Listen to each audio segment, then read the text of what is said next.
Hey, Marcus House with you here, and welcome to episode 17 in our quick progression series.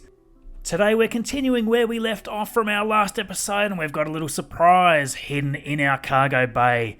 We've created a little rover just so that we had something in our cargo bay, and we're just going to try to decouple this to get it out of there now. It was a bit of a tight fit to get it in there, and it's now bouncing all over the place, and now it's upside down. Using those square bracket keys, we're just switching over to the rover vessel here now. This rover's actually got an inline reaction wheel, a small inline reaction wheel, and that's actually extremely powerful when used on the surface of Minmus because of the very, very low gravity on Minmus, of course. Not only that, the actual weight of the rover is extremely light, so just a small inline reaction wheel just goes crazy on this thing. So to get the rover out of here, we've got RCS jets on the actual rover itself. So we're going to enable the RCS, pressing the R key, and we're going to start maneuvering the rover out of our single stage to orbit vessel. So using a combination of our RCS control keys, we're going to bring this over the front of our vessel and land it very nice and smoothly on the ground of Minmus. And you see there as we're maneuvering the rover around, it's actually got a little bit of a mind of its own. It's kind of hanging up in the air and just rotated wrongly. What we actually need to do is turn our small inline reaction wheel off. We need to toggle off the torque of the inline reaction wheel, and that's going to stop it from doing these strange things.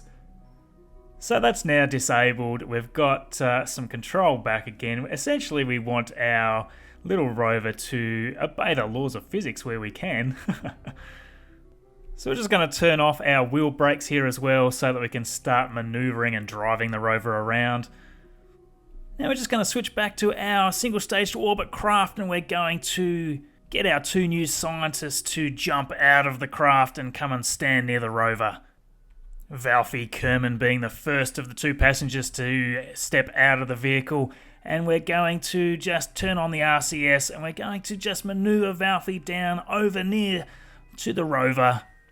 Again, it's been a couple of years at least since our two scientists stuck in our mobile lab over here have even seen the face of another Kerbal.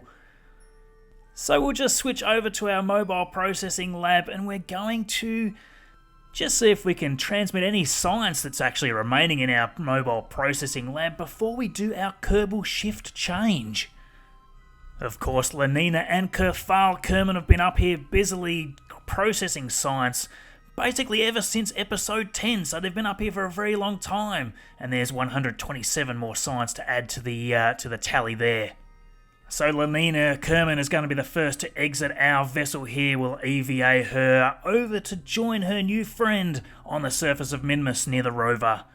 Again, our three Kerbal crew has not seen another Kerbal face ever since they first took off on this mission well before episode 10. So Lenina Kerbin touches down there in front of her brand new friend on the surface of Minmus. And as Lenina and Valfie face each other, Valfie of course wondering why it is that she can smell Lenina Kerbin through her own spacesuit. Lenina of course would probably reply with something along the lines of, "Well, how great do you think you would smell after 800 days without a shower?" I'm sure that's something that Valfie is very soon going to find out for herself. But we've switched over to Kerbin, who is now going to EVA himself over into the group and join in the conversation. And of course our last scientist from our single stage to orbit vessel, Kerbin, who is going to also join the group. All four of our scientist Kerbals standing together having a great conversation now. They need to of course get a good rundown on where the scientific research is at, what they need to do, and our two scientists that are returning home actually need to know how to fly the single stage to orbit vessel, so they need to get a rundown on all that as well. Unfortunately though, there's no time for dilly-dallying. We need to keep this mission on track, so Bob is now heading over to the rover, and he's going to jump in the first seat there.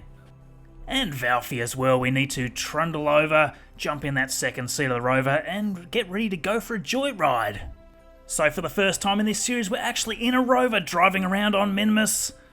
It's not going to be a huge journey though, because all we've got to do is drive over to the mobile processing lab and just park it out the front there, ready for a joyride again later on. So we'll just jump out of the seat, and Valfie Kerbin's going to EVA herself over into the mobile processing lab ready to start work. Switching over to Bob Kerbin as well, and he seems a little less enthusiastic to start working straight away. He wants to peer around. He's got a wonderfully goofy look on his face, so we'll just EVA him up there and head over towards the processing lab.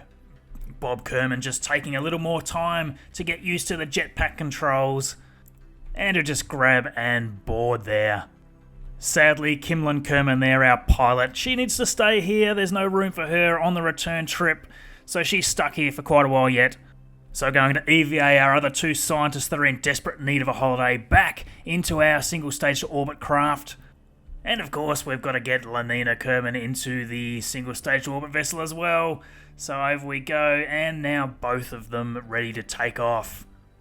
Of course, our craft facing towards the 90-degree marker on the nav ball. 3, 2, 1, off we go with our atomic engines. We'll just get a little bit of surface speed, switch on our RCS jets, and we'll use our Verna engines to point our nose upwards. And we're already at 40 meters per second in velocity. We have very little fuel left, so we want to make sure that every little bit of fuel we're using is used as efficiently as possible. For that reason, we're trying to get as much horizontal velocity as quickly as we can. We're not too worried about vertical velocity. Already up to 100 meters per second now. You should definitely be able to see now why it is that we need these atomic motors on our single stage to orbit vessel. There is no way we would have the efficiency to get all the way back without them. So our apoapsis there at 4,000 meters in map view. And we're just going to use our physics warp to get up above a certain altitude so that we can actually time warp properly. Actually, at a glance, it looks like we're actually coming in very, very shallow compared to the height of that mountain. Oh dear. Oh dear, dear, dear. I think we're going to need to have to use a little bit of vertical thrust to get over this mountain. Just giving ourselves a bit of a burst there with the atomic motors straight up. Come on, come on, come on. That should be enough, I think. Actually, no, we better give it a bit more. Oh, you can see the shadow right there coming up. Oh! Oh dear, that was very close. Just pointing back to prograde now as I wipe the sweat off my face. So we'll just time warp now towards our apoapsis marker now that we've actually gotten past our little area of danger. Apoapsis marker has now been raised to over 17 kilometers, which is largely due to the couple of vertical thrusts that we needed to do there. So just doing a burn here to circularize our orbit on Minmus. Due to our landing location, we have actually ended up with a bit of an offset inclination in comparison to Kerbin's equatorial plane. So we need to do a slight inclination change here. Just a slight 40 meters per second burn needed there to level ourselves back out. And we're going to have to do another little adjustment here as we move away from Minmus. Just making some slight tweaks to that there. And we're just going to set up our ejection burn out of Minmus to escape the gravitational pull of this small body. Again, because the gravity on Minmus is so low, we actually don't need a huge amount of velocity to escape Minmus. Another 140 meters per second needed here. Just pointing there to our maneuver node, and of course we're going to time warp around to where our burn's going to start. And firing there now. Again, only quite a small amount of velocity needed, only 147 meters per second, but that's still a burn of over 37 seconds, and we are almost running on fumes here at the moment. We're just focused here on Kerbin, of course, trying to make sure that our periapsis marker is actually dropped right down to around that 60 kilometer mark. Just having a quick look at our fuel situation there, and 123 units of fuel sitting there in our liquid tanks now. Not much at all. Again, we just want to try to adjust our inclination. It's best to do it out here where our velocity versus Kerbin is very, very low. At this distance though, just a very small 17 meters per second burn will actually level this right out, so we're just setting ourselves up. And that should do nicely right there actually. After doing that little correction burn though, we need to just come back to Kerbin, focus in and make sure that we can raise that periapsis marker back up to around 55 kilometers. There we go there, and we'll just warp in now, obviously much, much closer to our entry into Kerbin, getting ready to do our first aerobraking maneuver. It's extremely important to understand with these SSTO vessels that they're extremely sensitive to re-entry heat. There's no heat shields on these things, so we actually have to make multiple passes when we come in to do a re-entry. Of course, we don't want to lose our solar panels in our first re-entry, so we're going to fold in our solar arrays here. The real space shuttle, of course, had a thermal protection layer underneath the bottom of it, so when it was coming in to re-enter, it would be able to absorb the searing re-entry heat, which would get up to around 3000 degrees Fahrenheit or over 1600 degrees Celsius. The real shuttle would actually re-enter at a 40-degree angle, and that's basically what we're going to be trying to do with our single-stage to orbit craft here. That's going to allow us to bleed off a lot of speed just from aerodynamic friction. So we're just time warping here until we get to the top of the atmosphere. And what we're going to do is then immediately turn our nose up towards around that 40 to 50 degree mark. And what I'm also going to do here is start transferring the fuel out of our atomic motor stages back into our Rapier engine stages. And I'm also going to be trying to balance our fuel load out fairly equally so that we aren't weighted either too far forward or too far backwards as we're re-entering the atmosphere here of Kerbin. So we've already passed our periapsis marker there on our first pass by through the atmosphere.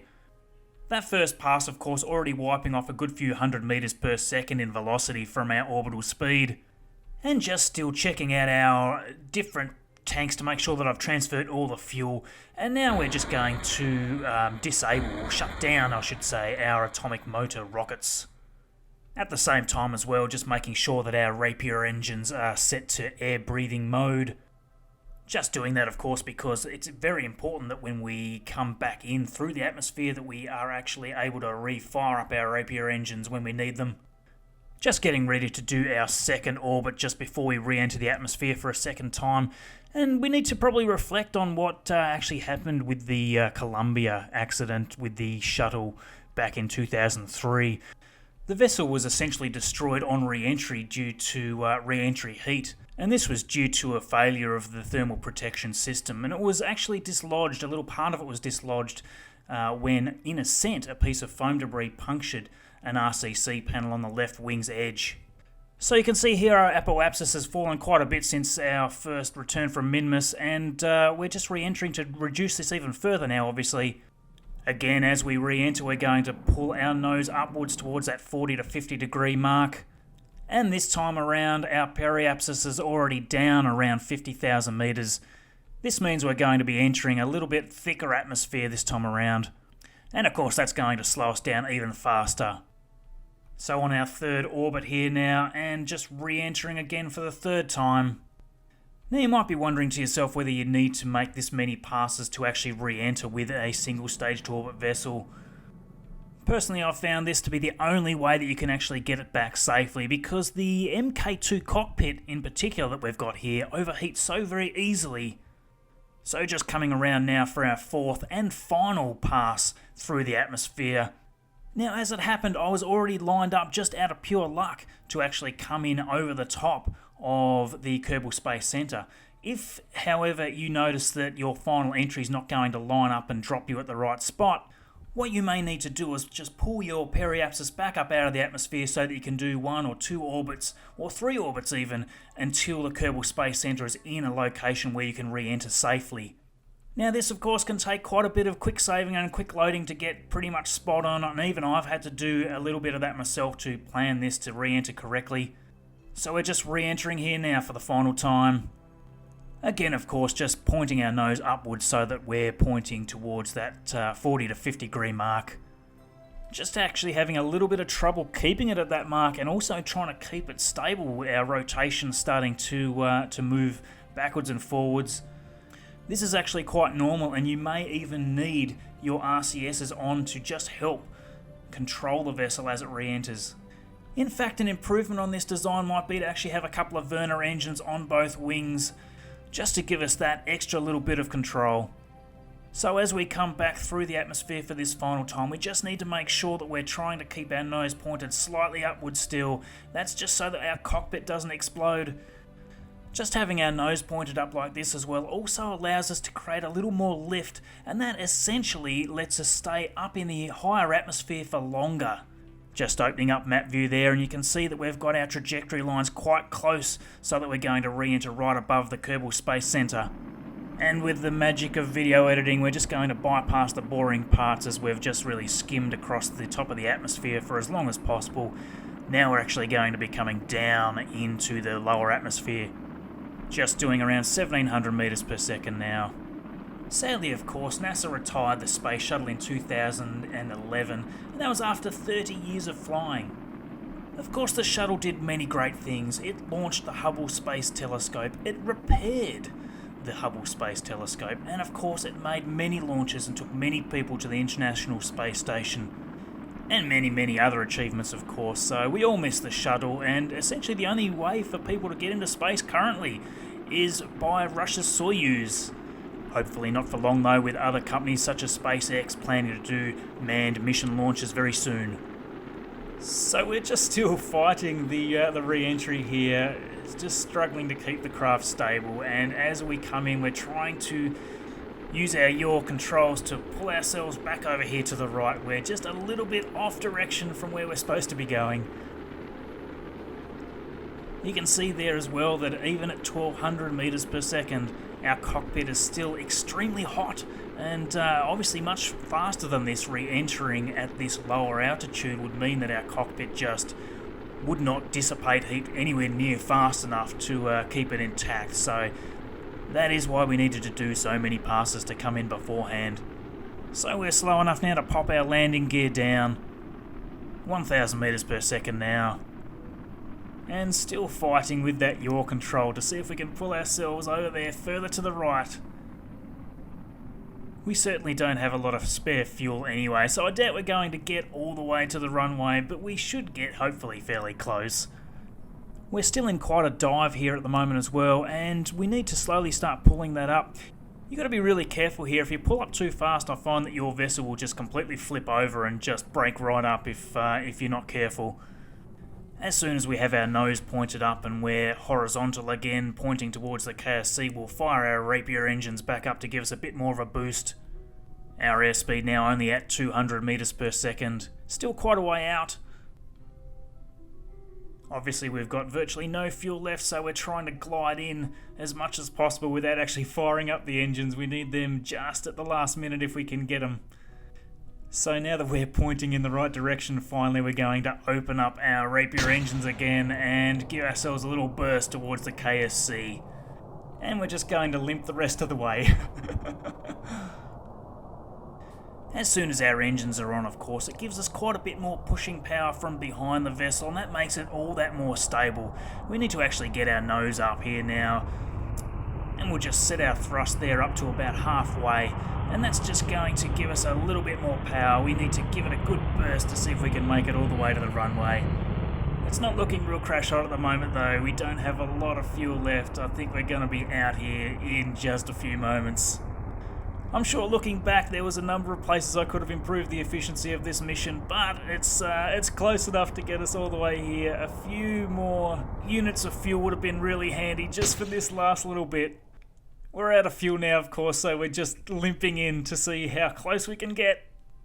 There is absolutely no way I could have cut that any closer than what I already have. Just pulling the nose up here a little so that we can get just a little more height. We're definitely not going to make it back to the runway. We're just going to have to come back in on the ground. Coming in now at 65 meters per second. Just want to wipe off as much speed before we hit the ground. Oh, this is not going to be my best landing.